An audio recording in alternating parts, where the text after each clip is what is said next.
Òkodoro Yorùbá tẹlifíṣàn.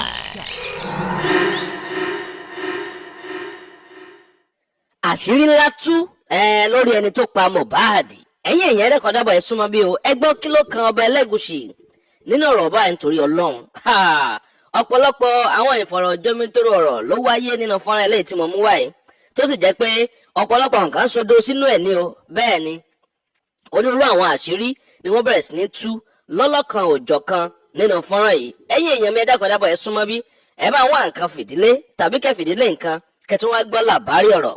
Ìkànnì Àdàbà tẹlifíṣàn lẹ́bàálẹ̀ sí Ìbàgẹ́ níbi tá tí mo wá àwọn ìròyìn yàjọ́ ìròyìn àjá àbalẹ̀ lọ́dọ̀ tí wọ́n ń bí náà lẹ́sìn láǹfààní láti máa gbọ́. Àmọ́ fún gbogbo ẹ̀yọ́jú tuntun ẹgbẹ́ ìṣẹ́ ń darapọ̀ mọ́ wa ní fúngbà àkọ́kọ́ tẹ̀ ò tí ì fọ́lọ̀ wá bẹ́ẹ̀ ò tí ì subscribe kó tó di pé mo gbé fọ́nrán ẹ̀ wọlé ẹ bá ń tẹ follow button tàbí subscribe button tí ń bẹ nísàlẹ̀ fọ́nrán yìí.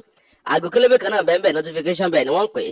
Èyí ò gẹ́gẹ́ náà máa ta yín lólobó ní gbogbo ìgbàkúùgbà tábà ti ń ju fọ́nrán sórí ìlà yìí. Ó yá láì dé ìnà pẹnu ẹ̀ ń sọ níbẹ̀. Àdàbà ọ̀nà ni à ń sùn bẹ́ẹ̀ iná ń jó ẹ̀yẹlé gbéra ńlẹ̀ Àdàbà online TV òkè láwà téńté. Mọ́mí Ìyábọ̀. Sá. Liam was born on the 12th of April 2023. Bẹ́ẹ̀ni sá. On the 25th of June 2023, Mohbad was attacked. Mohbad was attacked. It means that Mohbad was attacked after Mohbad Liam was given birth to. On the 27th of June, Mohbad wrote a petition to the police. Okay. And in that petition, Oba's name was mentioned. Ogundeyi, the police that investigated that place, the IPO, claimed that the suspects were invited. Wọ́n dárúkọ ọba nínú petition. Tọ́rọ̀ kan ọba létí. Tọ́ba sọ̀rọ̀ pé ọ̀rọ̀ fún àwọn létí lórí petition yẹn as at that time. Ṣẹ́rí question plus question tẹ̀bi mi níwájú Ọlọ́run àtìmọ̀ níwájú ọba tá kò gbọdọ̀ kò jẹ́ ìrọ̀. Ìgbà tí mo máa bá wọn sọ̀rọ̀ orí petition yẹn ni mo ti bẹ̀rẹ̀. Mo ní kábíyèsí mo ní kí ló fa ẹ̀yin àti ẹni báyìí tẹni pé kán lọ àtàkì bọ̀bọ̀ yìí. Wọ́n ní bí wọ́n ṣe sọ̀rọ̀ yẹn níwájú yẹn nìyẹn. Wọ́n ní ẹni tí èmi ń sọ̀rọ̀ èyí wọ́n ní ṣé mo mọ̀ pé Sam Larry bí wọ́n ṣe pé Sam Larry nìyẹn wọ́n ní ṣé mo mọ̀ pé tọ́ọ̀gì ni ní Elegusi beach. Wọ́n ní Sam Larry pé kò sí ìwà tí kì í wù wọ́n ní ìgbà tí ọmọ yẹn kú pé torí ẹ̀ làwọn ṣe tètè jáde síta táwọn dìnnà yẹn wọ́n ní kí ló dé tẹ́ ẹ̀ jáde síta kẹ́ ẹ̀ dìnnà pé ẹ̀ mọ̀ nípa ikú Mohbad. Mo ní kí ló dé tẹ́yìn ò jáde síta kẹ́ ẹ̀ dìnnà ikú Mohbad. Mo ní kálẹ̀ yìí ti jáde síta tẹ́ ẹ̀ ti dìnnà ikú Mohbad. Mo ní wíwọ́ tó ń wọ yín báyìí pé ẹ mọ̀ nípa ikú bọ̀bọ̀ yìí wọn ò ní máa wọ yín wọ́n àìjáde síta yín ohun gangan lẹ́yìn ṣe ní problem báyìí. Ẹ jáde síta ẹ decline èmi kọ́ ni mo pa Mohbad mi ò mọ nǹkan kan nípa ikú Mohbad. Mo ní àbúrò kan nílùú tí mo wà yìí tí mo bá ti ń sọ̀rọ̀ mo máa ń gbé àbúrò mi yẹn sórí fóònù ó máa ń fetí ara ẹ̀ gbọ́.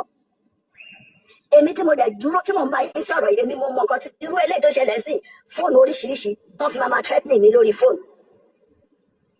Ẹ ti understand tí mo sọ fún yín ṣé rí mo sọ̀rọ̀ kan fún yín sà mo ní wípé ìyànba ló kàn mí.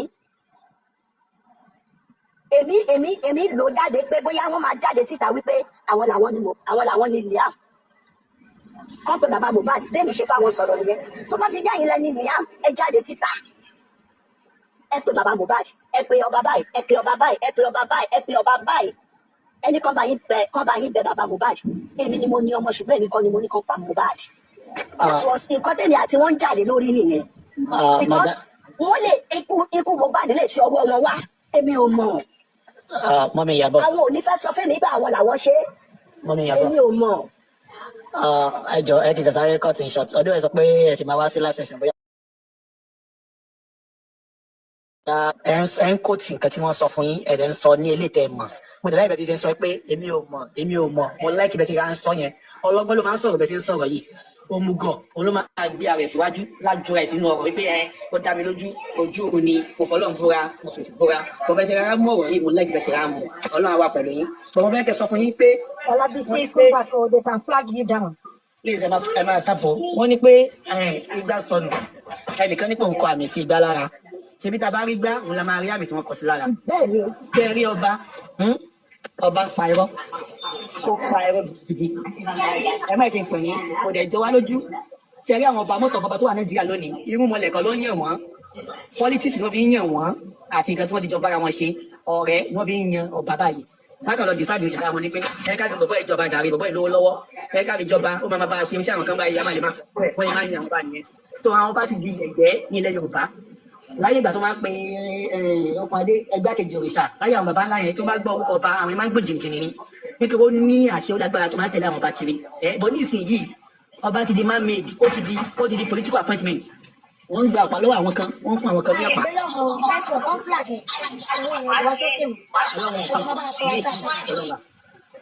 So I understand ọ̀gá tó ṣẹlẹ̀ nìyẹn imagine ọba ló lọ ń bọ́ pátákà kiri ló ń bẹ́ nìkan sùn ló ń bá aṣẹ́wó sùn àtẹlẹ́ tó ti di aṣẹ́wó sí gbogbo tó di tó máa lẹ́kí ọba fi odidi gun wá sílẹ̀ no kọ́sì kò sukú iná mọ́ kò ṣe anything ó dẹ̀ ló ń bá sùn irú ọba tí eléyìí sọ̀rọ̀ èyí tó jẹ́ nìyẹn ọba yẹn pa ẹ̀ ó gbé ewé dání mama padà yàbọ̀ gbé ọgbọ̀n dání ló wà please mute kò dẹ̀ nàtàn fún yín ní ipò tí mo pàwọn yẹn ti ká wọn wípé ìkẹ́kẹ́ wà láàrin wọn àti ẹ wò ṣe rí ọpẹ́lọpẹ́ petition tí Mohbad kọ yẹn Ọlọ́run ló kó sínú gbogbo yẹn tó fi lọ kọ petition yẹn gbà yẹn ọpẹ́lọpẹ́ pé àwọn kan dẹ̀ ju petition yẹn jáde if not ni kò sẹ́ni bòlì tó máa gbọ́ wípé ẹni tó ń pa ọba Sam Larry àti Mohbad pọ̀ tí ìbá ṣe ọpẹ́lọpẹ́ petition tí wọ́n gbé jáde yẹn Ọlọ́run tó lè tú àṣírí àfẹ́yí pẹ́ran òun ló fà á tó fi lọ gbé petition yẹn jáde dáàbò máa ń sọ pé téèyàn bá ń hùwà ìkà tó bá gbé kò sẹ́ni bòlì tó rí kó máa rántí ọba Adákẹ́dẹ́jọ́ tó wò ó ọ̀tá fàsókè tó yíde borí ọba yóò tọ̀hún wù ẹ́ ọ̀tá fàsókè oníbí àwọn ọba yìí wọ́n ti ní bíbélì wọ́n bùrọ̀ nígbà jù kó wọn bọ̀tẹ́ ní Ọlọ́run tó máa tún wọn láṣìírí wọn ló ju petition yẹn jáde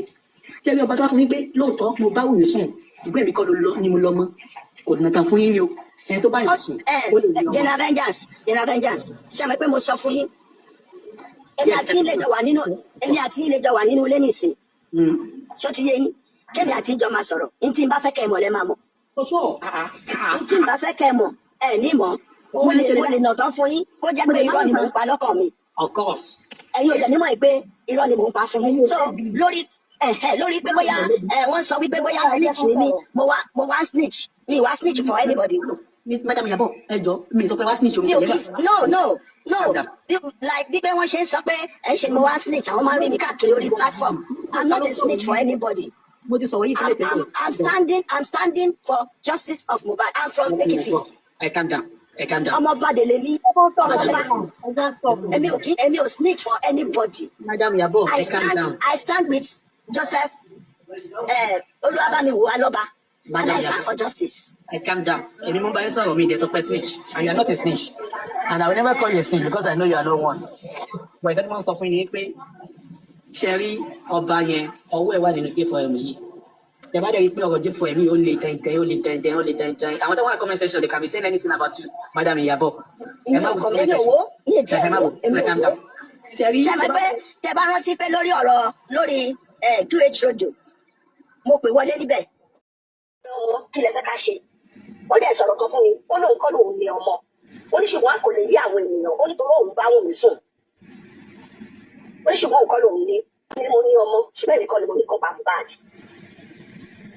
èmi ni mo ní ọmọ kí lẹ fẹ́ ká ṣe ó dẹ̀ sọ̀rọ̀ kan fún mi ó lóun kọ́ lòun ní ọmọ ó ní ṣùgbọ́n a kò lè yí àwọn ènìyàn ó ní torí òun bá Wùmí sùn ó ní ṣùgbọ́n òun kọ́ lòun ní ó lóun fi orí àpèrè tóun wà òun fi búra fún mi ó lóun kọ́ lòun ní ọmọ yẹn ó ní ṣùgbọ́n ṣé mo lè ṣe favour kan fún un kí n jẹ́ kó lọ ṣe DNA ó ní tí wọ́n bá ti ṣe DNA yẹn ó ní tó bá jẹ́ kí n ṣe Mohbad ló ní ọmọ ó náà wá lọ ṣe DNA fún mi àti ọmọ Wùmí yẹn ó wá lókè kábíyèsí tó bá jẹ́ bẹ́ẹ̀ ni ọ̀rọ̀ yẹn rí ẹ̀yin ò ṣe fìnáǹsì DNA yẹn ó ní rárá òun ò ní fìnáǹsì the next thing tí mo rí ni pé ó pe bàbá Mohbad èmi wá lòdì pé pípé tó pe bàbá Mohbad ni pé wọ́n pe bàbá Mohbad sí police station èmi rò pọ̀ ọ̀rọ̀ yẹn ló fẹ́ lọ sọ níbẹ̀ ìgbà tó wá di wípé bóyá wọ́n ní wọ́n arrest bàbá Mohbad ni wọ́n fẹ́ ti bàbá Mohbad mọ́lé èmi tó wá pè wọ́n mo ní ìbọ̀tọ̀ ọ̀rọ̀ tí mo bá yín sọkọ́lẹ̀ ń sọ yìí náà èmo ni ẹ fẹ́ arrest bàbá Mohbad sí kí ẹ fẹ́ arrest bàbá Mohbad sí ẹni tọ́mọ ẹ sọnù ẹ̀dẹ̀ tó fẹ́ arrest ẹ lọ́nà wo lẹ ṣe fẹ́ arrest ẹ lè arrest ẹ ló bá pé ẹ fẹ́ arrest bàbá Mohbad èmi máa block yín lórí fóònù mi mo block wọn lórí fóònù mi mo block wọn lórí íńtánẹ́ẹ̀tì gbogbo nǹkan tí mo fi bá wọn sọ̀rọ̀ láyé ni mo fi block wọn mo dẹ̀ wá dúró níwájú Ọlọ́run láti 2023 tí ọ̀rọ̀ yẹn ti ń gbóná tí mo bá bá Saheed Elegusi sọ̀rọ̀ kí n pasán láyé láti 2023 èmi ni mo sọ̀rọ̀ tí wọ́n fi gbé arífá èmi ni mo bá bàbá yẹn sọ̀rọ̀ ẹni tó ń sọ̀rọ̀ yẹn mo rìkọ́ọ̀dì voice yẹn mo sẹ́ǹdì ẹ̀ sí Elegusi mo ní sẹ́yìn lẹ́ ń sọ̀rọ̀ yìí ó lóun kọ́ sẹ́yìn ní sẹ́kítírì yìí ó lóun kọ́ mo ní ẹgbẹ́ bọ̀bọ̀ ìkọ́ pẹ́ ìkọlẹ̀ pé àrífá mo ní wọ́n ṣe arrest àrífá I will never my life be against bàbá Mohbad mo ti sọ ọmọ mi ìkíní ọmọ ìlú mi ni bàbá Mohbad mo sọ fún yín ìgbà tí mo wà ní Nàìjíríà tí mo ṣiṣẹ́ DSS lé ní and I know what I'm hearing mo mọ nǹkan tí mo sọ I'm not a spy I've been in J4 kó tó di J4 nǹkan láti September 13 láti dákọ́ ti sẹ́ pé Mohbad is dead èmi ti ń tẹ̀lé bàbá Mohbad so I am not intruder. Kò sí owó tó máa ní kọ́dá fún bàbá Mohbad lórí kìíní tí mi ò kí ń dá I don't belong to kí ló ti ń pè antagonist ni bàbá Mohbad and for justice and justice I stand and justice Alutani continue Victoria Masate I'm not against anybody I'm not against no justice of Mohbad I'm not against anything so mo fi títóbi Ọlọ́run ọba pẹ̀lú gbogbo bí tẹ́ bá ti rí ní àti ètì ẹ má fọkàn sí wípé Mommy Iyawo, mo understand what I'm not an intruder.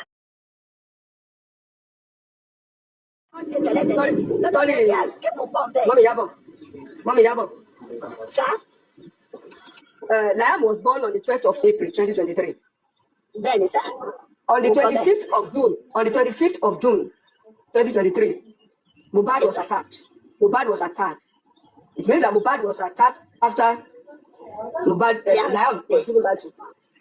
On the 27th of June, Mohbad wrote a petition to the police. Okay. And in that petition, Oba's name was mentioned. Ogundeyi, the police that investigated that place, the IPO, claimed that the suspects were invited. Wọ́n dárúkọ ọba nínú petition. Tọ́rọ̀ kan ọba létí.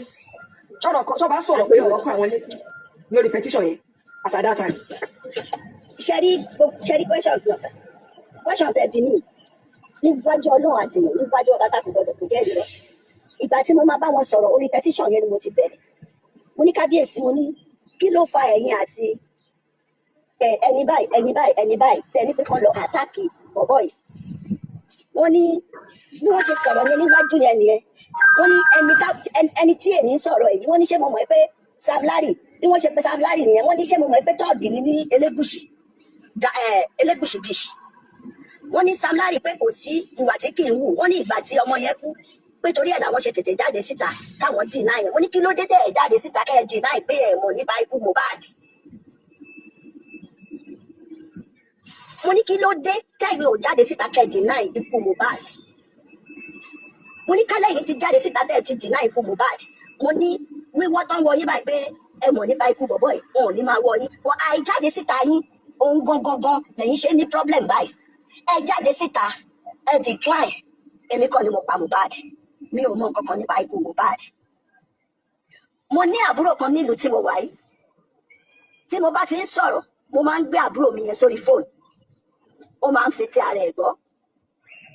Èmi tí mo dẹ̀ dúró tí mo ń bá yín sọ̀rọ̀ èmi mo mọ nǹkan irú eléyìí tó ṣẹlẹ̀ sí fóònù oríṣiríṣi tó fi máa threatening mi lórí fóònù. Ẹ ti understand tí mo sọ fún yín ṣé rí mo sọ̀rọ̀ kan fún yín sà mo ní wípé ìyànba ló kàn mí. Èmi lò jáde pé bóyá wọ́n máa jáde síta wípé àwọn làwọn ni Liam kọ́ pé bàbá Mohbad bẹ́ẹ̀ni ṣe báwọn sọ̀rọ̀ yẹn tó bá ti já yín lẹ́ni Liam ẹ jáde síta ẹ pé bàbá Mohbad ẹ pé ọba báyìí ẹ pé ọba báyìí ẹ pé ọba báyìí ẹ pé ọba báyìí ẹni kan bá yín bẹ bàbá Mohbad èmi ni mo ní ọmọ ṣùgbọ́n èmi kan ni mo ní kó pa Mohbad. That was nǹkan tẹ̀lé àti wọ́n ń jáde lórí nìyẹn because wọ́n lè ikú Mohbad lè ṣe ọwọ́ wọn wá èmi ò mọ̀. Mọ́mí Ìyábọ̀. Àwọn ò ní fẹ́ sọ fẹ́mi pé àwọn làwọn ṣe Mọ́mí Ìyábọ̀. èmi ò mọ̀. Ẹ jọ ẹ kìkà sáré cut in short ọdún ẹ sọ pé ẹ ti máa wá sí live session bóyá. Ẹ ń kóòtù nǹkan tí wọ́n sọ fún yín ẹ̀rẹ̀ ń sọ ní eléyìí mọ̀ mo lè láì bẹ́ẹ̀ ti ti sọ pé èmi ò mọ̀ mo láìkí bẹ́ẹ̀ ti ra ń sọ yẹn ọlọ́gbọ́n ló máa ń sọ̀rọ̀ bẹ́ẹ̀ ti ń sọ̀rọ̀ yìí òmùgọ̀ òun ló máa gbé ara ẹ̀ síwájú lájọra ẹ̀ sínú ọ̀rọ̀ wípé ó dá mi lójú ojú òun ni mo fọlọ́ búra mo fèsì búra mo bẹ́ẹ̀ ti ra mú ọ̀rọ̀ yìí mo láìkí bẹ́ẹ̀ ti ra mu ọlọ́run àwa pẹ̀lú yín tọ́wọ́ bẹ́ẹ̀ kẹ́ sọ fún yín pé. Olabisi, come back or they can flag you down. Please, ẹ máa tàbọ̀. Wọ́n ní pé igbá sọnù. Ẹnìkan ní pé òun kọ àmì sí igbá lára. Ṣebí tá a bá rí gbá, òun la máa rí àmì tí wọ́n kọ sí lára. bẹ́ẹ̀ni Tẹ́ ẹ rí ọba, ọba ń pa irọ́. Ó pa irọ́ gidi. Ẹ má ṣe pè yín, kò dẹ̀ jọ wá lójú. Tẹ́ ẹ rí àwọn ọba mọ́tò ọba tó wà Nàìjíríà lónìí, irú mọlẹ̀ kan ló ń yàn wọ́n. Politics ló fi ń yàn wọ́n àti nǹkan tí wọ́n ti jọ bára wọn ṣe. Ọ̀rẹ́ ni wọ́n fi ń yan ọba báyìí. Wọ́n á kàn lọ decide ìyàrá wọn ní pé ẹ ká fi bọ̀bọ̀ ìjọba jàre bọ̀bọ̀ ìlówó lọ́wọ́. Ẹ ká fi jọba ó máa bá a ṣe iṣẹ́ àwọn kan báyìí a máa lè máa kọ̀ ẹ̀ bóyá máa ń yan àwọn ọba nìyẹn. So àwọn ọba ti di yẹ̀yẹ́ ní ilẹ̀ Yorùbá. Láyé ìgbà tó máa ń pe okùn adé ẹgbàkejì òrìṣà láyé àwọn baba ńlá yẹn tó bá gbọ́ orúkọ ọba àwọn máa ń gbọ́ jìnnìjìnnì ni nítorí ó ní àṣẹ olágbára tó máa ń tẹ̀lé àwọn ọba kiri. Bọ́ ní ìsinyìí ọba ti di man made ó ti di political appointment. Wọ́n ń gba ọ̀pá lọ́wọ́ àwọn kan wọ́n fún àwọn kan ní ọ̀pá. Network off flag. Wá sókè mọ́. Ọlọ́run so I understand nǹkan tó ṣẹlẹ̀ nìyẹn.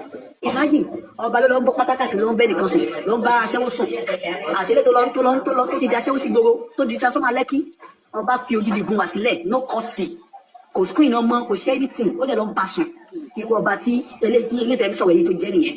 Ọba yẹn pa ẹ̀ ó gbé wọ́n dání mọ́mọ́ padà yàbọ̀ ó gbé wọ́n gidi dání wọ́n wà please mute kò dẹ̀ nàta fún yín ní ipò tí mo pàwọn yẹn ti ká wọn wípé ìkẹ́kẹ́ wà láàrin wọn àti ẹ̀rù ṣe yí ọpẹ́lọpẹ́ petition tí Mohbad kọ yẹn Ọlọ́run ló kú sínú gbogbo yẹn tó fi lọ kọ petition yẹn gbà yẹn ọpẹ́lọpẹ́ pé àwọn kan dẹ̀ ju petition yẹn jáde if not ní kò sẹ́gbẹ̀rẹ̀ tó máa gbọ́ wípé ẹni tí ń pa ọba Sam Larry àti Mohbad pọ̀ tí ìbá ṣe ọpẹ́lọpẹ́ petition tí wọ́n gbé jáde yẹn Ọlọ́run tó lè tú àṣírí àfihàn pẹ́ẹ́rán òun ló fà tó fi lọ gbé petition yẹn jáde yàtọ̀ máa sọ pé téèyàn bá ń hùwà ìkà tó bá ní kò sẹ́ni tó rí kó máa rántí ọba Adákẹ́dẹ́jọ́ tó wò ó kò tàfà sókè tó yídó borí ó bá yóò tọ̀hún wù ẹ́ ọ̀tàfà sókè oníbí àwọn ọba ni ó ti ní dídó wọ́n wọ́n gbàdúgbò wọn bọ̀tẹ́ ní Ọlọ́run tó máa tún wọn láti rí wọn ló ju tẹ̀lé ṣẹ̀yìn jáde tẹ́lẹ̀ ọba tó wá sọ wípé lóòótọ́ mo bá wù mí sùn ìgbé mi kọ́ ló lọ ni mo lọ mọ́ kò nàta fún yín ni o ẹni tó bá yàn sùn ó lè lọ. General vengeance ṣé àmọ́ pé mo sọ fún yín èmi àti ilé jọ wà nínú ilé nìsín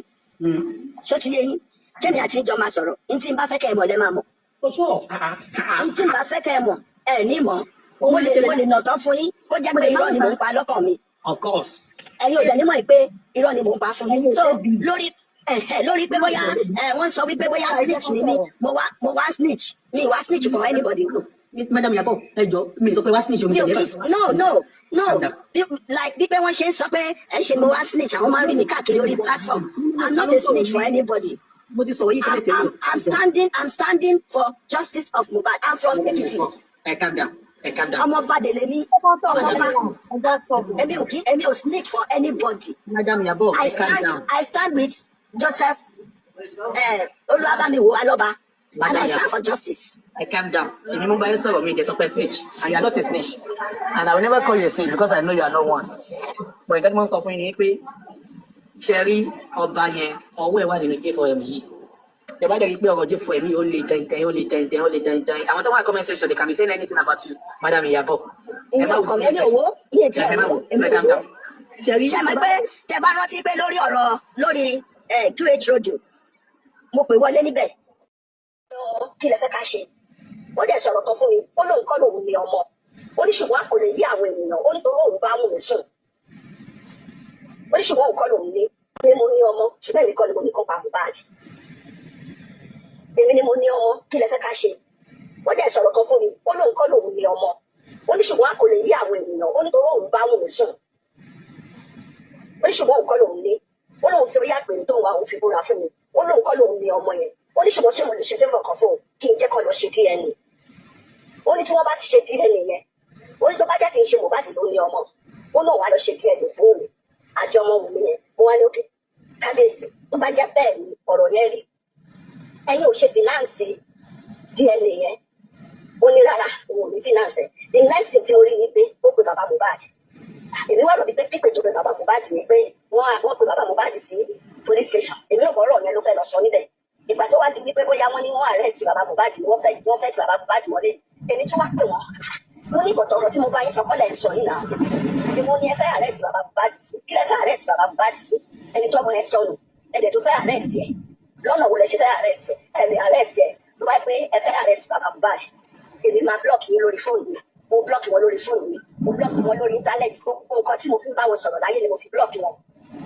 mo dẹ̀ wá dúró níwájú Ọlọ́run láti 2023 tí ọ̀rọ̀ yẹn ti ń gbóná tó ti ń gbóná tí mo bá bá Saheed Elegusi sọ̀rọ̀ kí n pasán láyé láti 2023 èmi ni mo sọ̀rọ̀ tí wọ́n fi gbé Arífá èmi ni mo bá bàbá yẹn sọ̀rọ̀ ẹni tó ń sọ̀rọ̀ mo record the voice yẹn mo send ẹ̀ sí Elegusi mo ní sẹ́yìn lẹ́ ń sọ̀rọ̀ ni ó lóun kọ́ sẹ́yìn ní sẹ́kítírì yìí ni ó lóun kọ́ mo ní ẹgbẹ́ bọ̀bọ̀ ìgbà ẹgbẹ́ ìkọlẹ̀ pé Arífá mo ní wọ́n ṣe arrest Arífá I will never in my life be against baba Mohbad wọ́n ti sọ ọmọ mi ìkíní ọmọ ìlú mi ni baba Mohbad mo sọ fún yín ìgbà tí mo wà ní Nàìjíríà tí mo ṣiṣẹ́ DSS lẹ́yìn and I know what I'm hearing mo mọ nǹkan tí mo sọ I'm not a spy I've been in J4M kó tó di J4M kan láti September 13 láti tọ́kọ́ ti sọ pé Mohbad is dead lèmi ti ń tẹ̀lé baba Mohbad so I am not intruder.